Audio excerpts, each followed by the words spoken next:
சோழர்களின் வீர தெய்வமான நிசும்ப சூதனி. சோழர்கள் ராஜராஜ சோழன் மற்றும் ராஜேந்திர சோழன் ஆகியோர் இவரை வணங்கிய பிறகுதான் போருக்கு செல்வார்கள். தஞ்சை நகர எல்லைக்கு உட்பட்ட கரந்தைக்கு அருகே பூமல் ராவுத்தான் எனும் தெருவில் இக்கோவில் அமைந்துள்ளது. பொதுவாக இந்த ஆலயத்தை வட பத்ரகாளியம்மன் என்றே அழைப்பார்கள். சிறிய கோவில்தான், ஆனால் சோழர் காலத்தில் கட்டப்பட்ட கோவிலாகும். இங்கு கருவறையில் வீற்றிருக்கும் தேவி மிக கோரமான உருவம். மூக்கு அழுத்தி அதற்கு கீழே தெற்று பற்கள் துருத்தி இருக்க ஒரு ஓரமாய் தலை சாய்ந்து அரை பத்மாசனத்தில் அமர்ந்திருக்கிறாள் நிசும்ப சூதனி.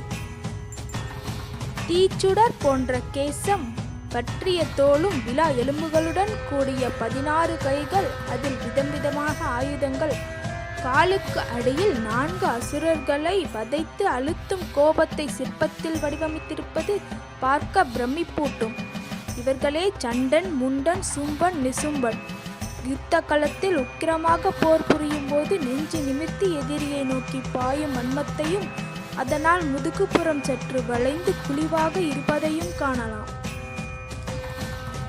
கைலாயத்திலே ஒரு நாள் தேவி சிம்ம வாகனத்தில் வீற்றிருக்க சண்டன், முண்டன் என 2 அரக்கர்கள் அவர்களை பார்த்து அவர் அழகில் மயங்கி இவரை தம் அரசனாகிய சும்பன் நிசும்பனுக்கு பரிசளிக்க விரும்பினார். சண்டன், முண்டன் இருவரும் சும்பன் நிசும்பனிடம் தேவியின் அழகை பற்றி வர்ணிக்க, தேவியை தன்னவளாக்கிக் கொள்ள எண்ணிய சும்பன் நிசும்பனும் சுக்ரீவன் எனும் அசுரனை அனுப்பி தேவியிடம் தன் எண்ணத்தை கூறி தேவியை அழைத்து வருமாறு கூறினான். சுக்ரீவன் தேவியை பார்த்து, சும்பனின் அரசவையை ஒளிரூட்டும் பேரழகு படைத்தவளே என்று தொடங்கி அமிர்த வாக்காலும் மயக்கும் வார்த்தைகளாலும் பேசி சம்மதமாய் என்று முடித்தான். இவள் சம்மதித்து விடுவாள் என்றே முகத்தை பார்த்தான். அதே போல தேவியும் சம்மதம் என்றார். ஆனால் யார் என்னுடன் போரிட்டு வெற்றி பெறுகிறார்களோ அவர்களையே மணப்பேன், அதையே நான் வரமாக பெற்றிருக்கிறேன் என்றாள். கடும் கோபத்தோடு வந்த சுக்ரீவன் சும்பன் நிசும்பனிடம் நடந்தவற்றை கூற, சும்பன் நிசும்பனும் தும்ரலோசன் என்னும் அரக்கனை அனுப்பி தேவியை இழுத்து வருமாறு கட்டளையிட்டார். தும்ரலோசன் பெரும் படைகளோடு தேவியுடன் போரிட, தேவியின் வாகனமாக இருந்த சிம்மத்தின் ஹூங்காரத்திலேயே கரைந்து வீழ்ந்து தும்ரலோசன் மாண்டான் என்பதை கேள்வியுற்ற சும்ப நிசும்பனின் படைத்தலைவர்களாக இருந்த சண்டனும் முண்டனும் தேவியை நோக்கி, இப்பொழுதும் ஒன்றும் கெட்டு போகவில்லை, எங்களுடன் வந்துவிடு என்று கூறி சிங்கத்தின் பிடரியில் அம்பை செலுத்தினான். தேவி மிகவும் கடும் கோபத்துடன் கண்கள் சிவக்க, அதுவரை அமைதியாக இருந்த தேவி தெற்று பற்களுடன் கூடிய அதிகோர முகமும் செம்பட்டை சடையும் கண்ணங்கரியவளாக இருந்தாள்.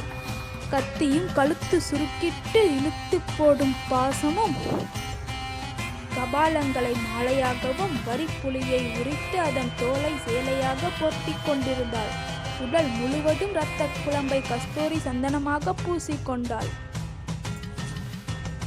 தேவியின் கர்ச்சிப்பு தாங்காது அசுரர்களின் இரத்தமே உறைந்து போயிற்று.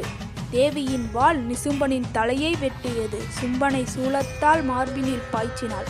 சண்ட முண்டர்களை அழுத்தி கொன்றாள். தேவர்களும் வானவர்களும் கண்களில் நீர் பெருக இரு கூப்பி துதித்தனர். ஜெய் நிசும்ப சூதனி என்று ஜெய் கோஷம் எழுப்பினர்.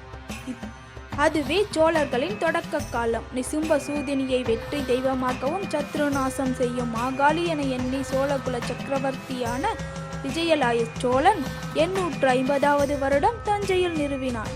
போருக்கு செல்லும் போதெல்லாம் தஞ்சையை காப்பாய் தேவி என்று அவள் பாதம் பணிந்துவிட்டுத்தான் யுத்த களத்திற்குள் செல்வானாம்.